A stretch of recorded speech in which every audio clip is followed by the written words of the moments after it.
அச்சம் என்பது மடமேடான ஒரு பேர் வச்சாலும் வச்சாரு, ஒரு விதமான அச்சத்திலேயே சுத்திட்டு இருக்கிறாரு மனுஷன்.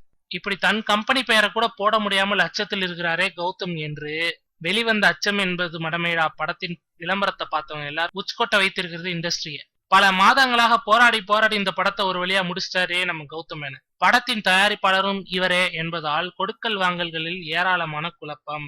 சிம்பு படப்பிடிப்புக்கு வரவே இல்லை என்று அவர் மேல் பழியை தூக்கி போட்டார் கௌதம்.